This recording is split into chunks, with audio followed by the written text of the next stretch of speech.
Welcome back to Sports Talk ATL. I'm Chase Earl, joined by Alex Lord. The NFC South, really the NFL quarterback carousel, but all the teams in the NFC South are looking for a new quarterback, unless you automatically assume Desmond Ridder will be the Falcons quarterback.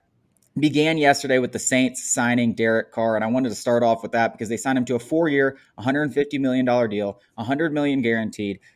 And it's kind of funny to me watching your arch rival make a lot of the similar mistakes that the Falcons made a few years ago. Just handing out these bloated contracts that aren't really paying off, kicking the can down the road. And we all know what's coming, an inevitable rebuild. Yeah, it's like, that TV show that, it was good once and it just lingered and now it's bad. And maybe they go and hire a big time actor, but it really doesn't do anything. That's what the Saints are. I mean, there's no reason to believe in them. Sure, they might win the NFC South, which is the worst division in football, but that's a first round exit every day of the week. I mean, Dennis Allen is unproven. I still don't even believe how nobody's like bringing that up, that he's just not a good head coach. They have most of their talent is leaving because they're paying all these guys this exorbitant amount of money. Michael Thomas's cap hit next year is something like 50 or 60 million. It doesn't even make it's like I almost didn't believe it when I saw it. I It's like agree. I'm pretty sure it's the highest in the NFL, like quarterbacks Ever. Which what are they? I mean, I guess they're going to restructure that, right? Because they have to make cap space, but Who knows what they'll do? The whole thing is a mess. They're littered with holes. They were not a good team last year. Doesn't matter who was at quarterback. And listen, I respect Derek Carr. Like, I think he gets unnecessary hate, but he's not like an elite quarterback. He's not going to bring this team to any sort of relevancy. I put him in the same category as Matt Stafford, maybe slightly worse when he left the Lions. The difference is the Rams had a roster ready to win a championship and one of the best coaches in the league.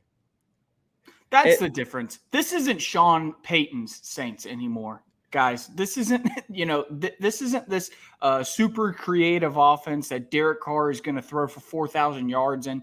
I mean, it's Carmichael's offense, and he didn't do anything last year. It was led by their defense. They're going to return a pretty good defense. Alvin Kamara could face legal problems. Michael Thomas hasn't played a full year in 3 or 4 years. The offensive line is aging. They're letting guys walk. I'm telling you that this team, I can't believe they're running it the way they are. Mickey Loomis deserves to be fired. For as much good as he's done in the past, he has made mistake after mistake after mistake. They should have rebuilt when Drew Brees left. They tried to push it in because they still had Sean Payton. I understood that. I also believe that Sean Payton could get the most out of, whichever quarterback they chose. But then when he left, they should have really committed to the rebuild, and they could have traded Michael Thomas, Alvin Kamara, everybody, Cam Jordan, all these aging stars. And they're still trying to kick the can down the road and compete right now. It's like we're watching one movie and everybody's watching one movie and the Saints are watching a completely different other one. They're delusional. Yeah, and I think what's funny is you see the national media kind of raving about this. They're now great move by the Saints. They're now the favorites in the NFC South. Listen, no one around the Saints that's been a Saints fan that is realistic or an analyst believes this is the right move. I saw Matt Moscona, Baton Rouge, baby, go Tigers. He was just like, this is a terrible move. This is going to set the franchise back 5+ years. And he's right. He's right, because eventually you're going to have to move on from Derek Carr. You're going to have absolutely nothing, and you're just going to have to waste 3 years. And now you've wasted probably 4 years where you should have been rebuilding. You could already be a Super Bowl contender in your next go-around, because that's the way the NFL works. And instead, they're just kicking this thing down the road. They have holes. They have no chance of winning a Super Bowl. And frankly, are they really even the favorites in the NFC South? I don't even think that's that – like the Falcons went 7-10 last year. We don't know what they're going to do at quarterback. What if they move up and get Bryce Young?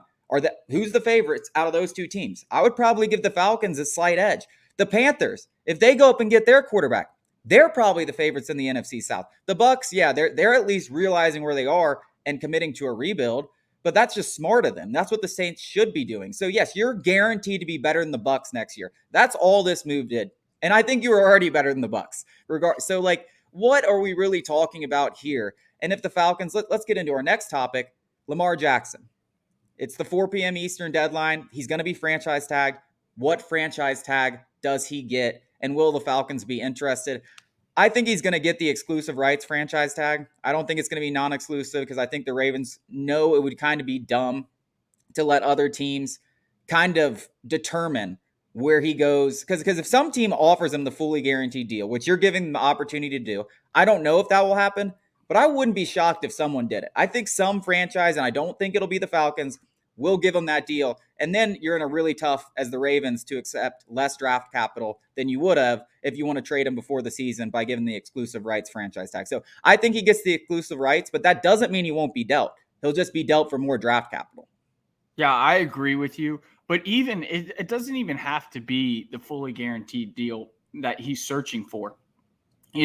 Maybe he goes and tests the waters. So for some people who might not know, the exclusive franchise tag means Lamar Jackson cannot negotiate with any other team. The non-exclusive franchise tag means that he can go and negotiate with other teams. So if he goes non-exclusive, or the Ravens go non-exclusive, and he goes and negotiates with other teams and quickly finds out that, hey, I'm not going to get this fully guaranteed deal without sitting out, maybe I take a step back and I take a 75% fully guaranteed deal or guaranteed deal.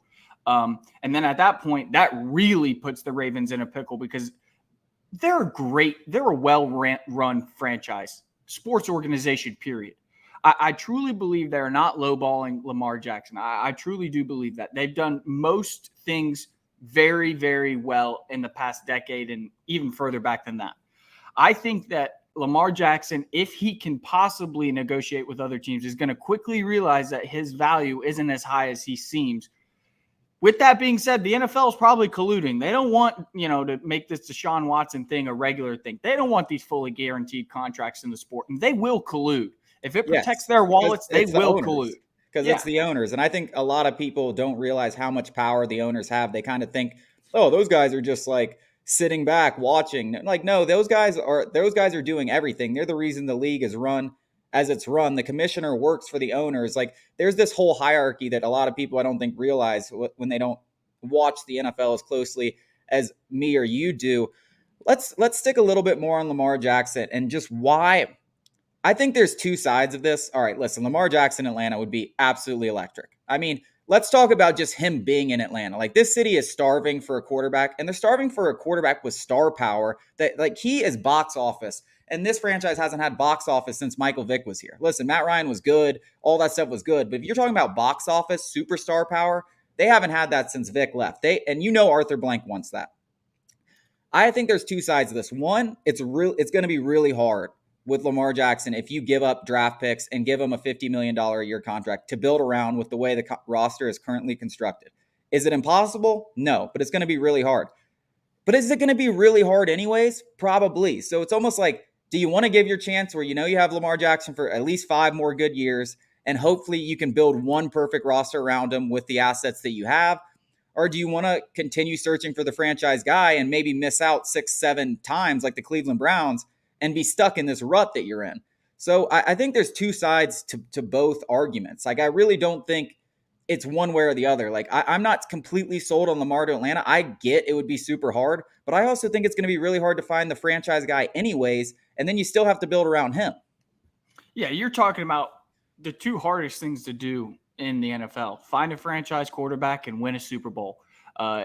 They're incredibly hard to do, and grabbing Lamar Jackson, I don't know if it makes it harder or easier to win a Super Bowl. I don't think anyone can answer that because getting those people who argue against it be like, we got to build up the roster, give Desmond Ridder a chance. I hear all that, but the chances that Desmond Ridder is some guy that's going to lead the Falcons to a Super Bowl are slim to none.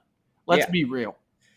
So outside of that, you got to hit on every other free agent, draft pick, and then get this roster. And that's also believing that Arthur Smith is the head coach that's going to get you there.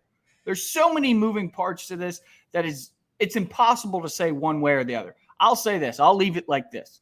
I want to be entertained on Sundays, and I want Mercedes-Benz to be fun again.